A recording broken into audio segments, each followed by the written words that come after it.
Now the housing story also has not been much written about. You will remember that a time came when representatives of financial institutions used to go to the doorstep of young people and say, please buy an apartment, please build a house. And we took two other steps. One was increase the exemption for interest payment under income tax. And I remember I reduced or increased it from 15,000 rupees per year to 150,000 rupees per year over a period of 3 years. Which meant that if you borrowed something like 10, 12 lakhs for a house in those days, you had no interest burden. That was a major incentive for housing, along with the availability of liquidity in the market. And then we took a number of other steps, including creation of a secondary mortgage market for housing, where they could trade the papers and recoup their money so that they could advance money to new buyers.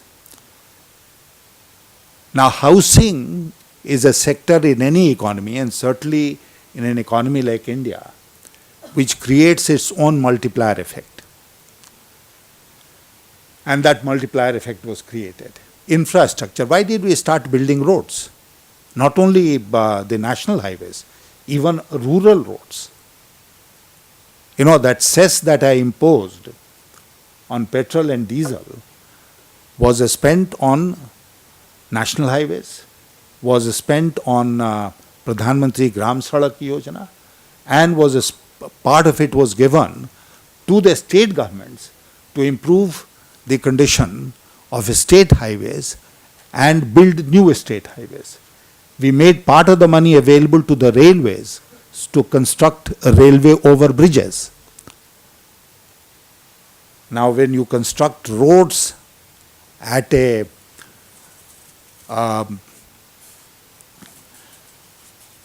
level at which we started constructing road, that also had a multiplier effect on in the economy. So, and then, you know, you had, apart from roads, you had ports, and you had airports, and you had the telecom revolution, which is now a well-known achievement of India.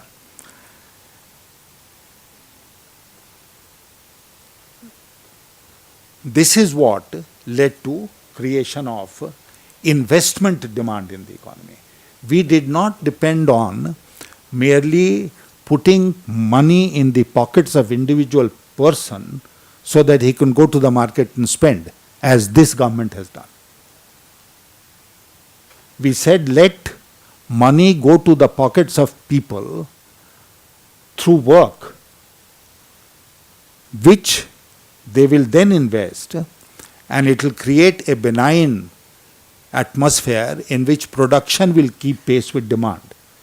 If you increase only revenue expenditure by putting money in the pockets of people, it will create demand without the supply side keeping being in line with demand, which naturally will have an impact on inflation. And the third thing was this emphasis on domestic savings and domestic investments. We used to dream, will India ever achieve a domestic savings rate of 36%, 37%, like the East Asian economies, like China? And we did. We did achieve a peak of 36 point some percent. After that, we have slided back. And the rate of investment in the economy went up to about 38% in the best of times, which means that 2% came from foreign savings.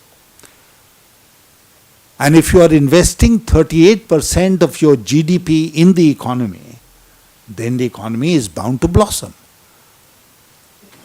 So, the emphasis on the savings and investment cycle, which again stands vastly reduced. We are down to about 29%. Now, Mr. Chaudhary referred to foreign direct investment.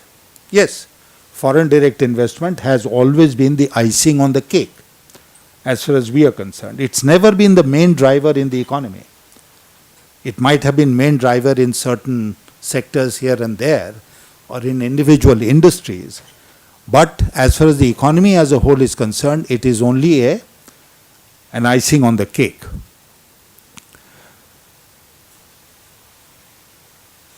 So we encouraged foreign direct investment wherever we thought foreign direct investment had a role to play.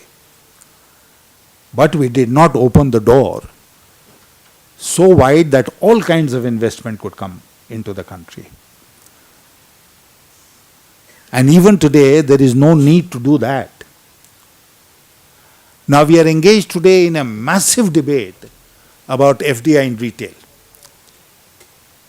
And I always tell my foreign friends, don't judge India on a single issue.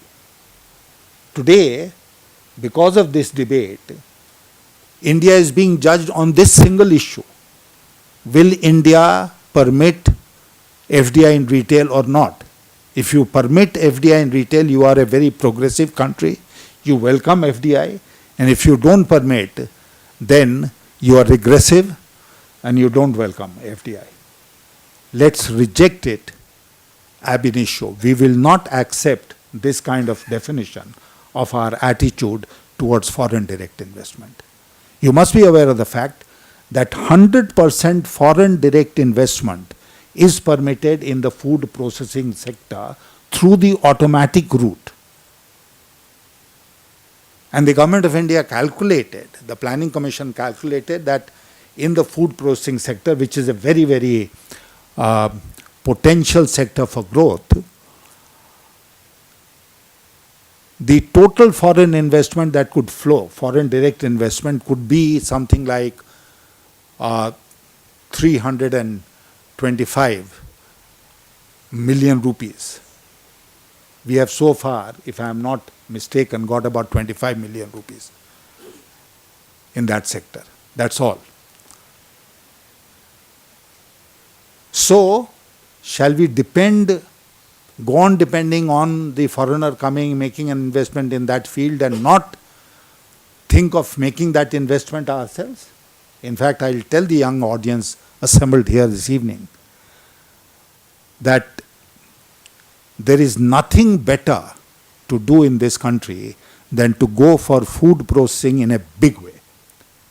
You go into the rural areas, you help the farmer grow quality produce, you can pick it up, you can have your network and set up a factory in the smaller scale, in the medium scale, in the neighborhood, pick up that produce, process it, market it.